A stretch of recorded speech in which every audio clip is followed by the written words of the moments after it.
Hello everyone. Well, today I just want to show you how we do the double digging technique, which is very important for us if we are working by hand, like I always do. If we're using a tractor, it will be harder to do it, if not impossible.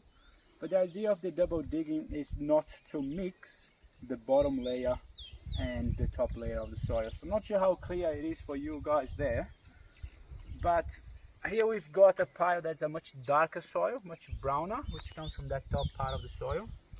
Whereas here in the bottom, we've got a much more orangey, much more crumbly, much more kind of sandy-ish. I mean, this soil is very clay, so it's not sandy, but it's much more, there's much less life in here compared to here. And the reason why we don't want to mix those two layers is because we're going to be diluting that more living part of our soil into the more dead part of our soil, and in doing so, then it's going to take much longer for that biology to get working and feeding our plants. And especially as we're going to be planting our seeds and things, everything on that top part, we want that seed and those small seedlings to be in as living soil as we can. So the technique is basically to dig a bit and then move that out and then go deeper. I mean, in our soils here, it's always good to go deep at least 30, but if not 40, if not even better 50 centimeters. So I try to do that. I try to go about between 40 and 50 centimeters deep. So in that way I can break that clay soil in the back, in the bottom. That tends to seal the ground. It's a very degraded pasture that we've got here. And so we can have the best conditions for our plants to grow and colonize that soil. So I'm going to show you how I do it. I use a mattock. For me, it's my weapon of choice.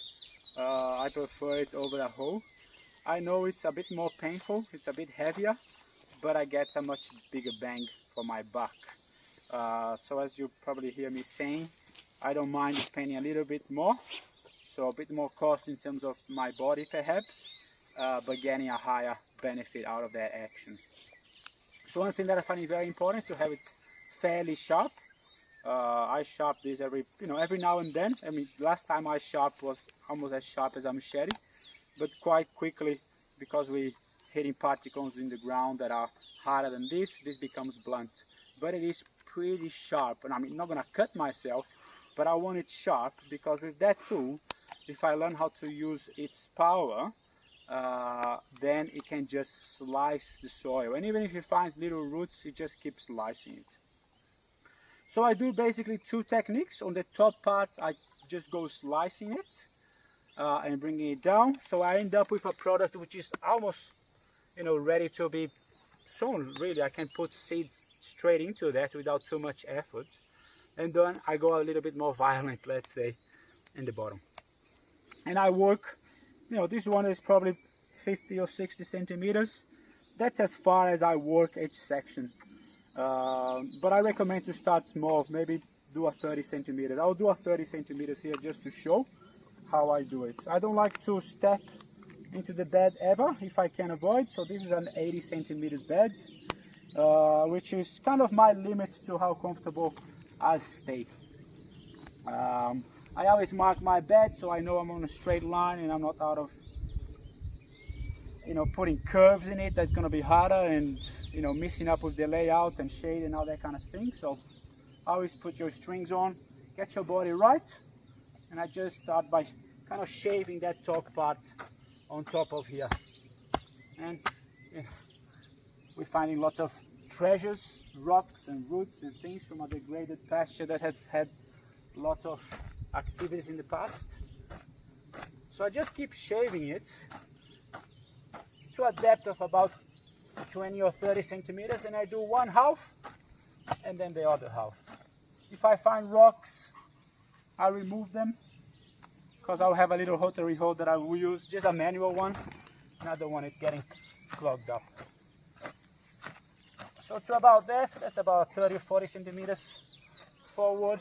I now bring this back here on top of that orange old soil, so I'm keeping the layers structured. And I like to use my hands and give a different activity for my body as well. So I bring it over here, make sure I've got my 20 centimeters depth there. I keep it flat down the bottom here, and that's one half done. Now I'll go the other half, and again just shading it. So I've got an end product that is pretty much ready to sow, even if I don't have a rotary hoe to mix things in.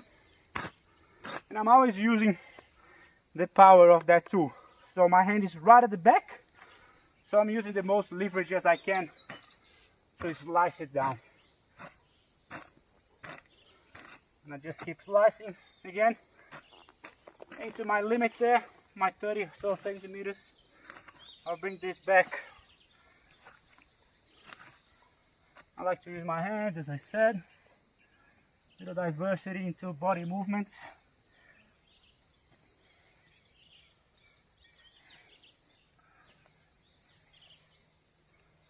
So unfortunately the light is not as great, but you start to see that there is a gradation in the soil here from darker to much more orangey. And there is also a gradation into the texture from bigger particles well structured together to something that is much more crumbly. So that's why we want to keep those apart. If your soil doesn't have that division, then you either have a great soil with topsoil that goes much deeper, or most likely you have a poor soil with very little topsoil. That's how we used to have in Australia. So now we'll have it that first part. So from the double digging, that's digging number 1. I got my top pressure soils there, but I want to go deeper. You can see I've went, maybe 30 centimeters deep there. And so now again, using the power of this tool, I'll raise it in my hand, I'll bring my hands together here, and I go bang. So I can have lots of penetration. And then I put it aside. I always start on my lower side, because on clay soils, once you break apart, then things starts to crumble much easier. So I'll do a line in the bottom. I go as deep as I can. Be careful with your back. If you're pushing this and it's too hard, I come in and I use my legs to bring it up. I get it out of the hole and do it again until I see that there is no big chunks coming out. And then I just go and crumble that, and I keep moving to the side, getting out that soil broken up. And you can see now that the blocks of soil tends to be much smaller as I move sideways. That first one is the hardest, so watch your body. Work at a distance as well. Make sure that that distance is not too close to your body, so you can use your full swing and make the most of the higher weight, the heavier weight of the tool. Let it fall from as high as you can. Of course, watch your toes. Keep moving to the side.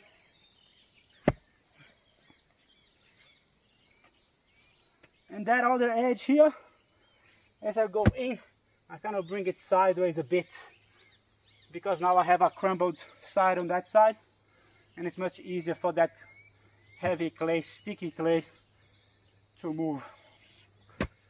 So now I work the whole part, and again, just to give a different, I can work it out like this now to make it even, but I like to put the tool aside. I come to the side, so that gives me a bit of a rest on my body, on my back.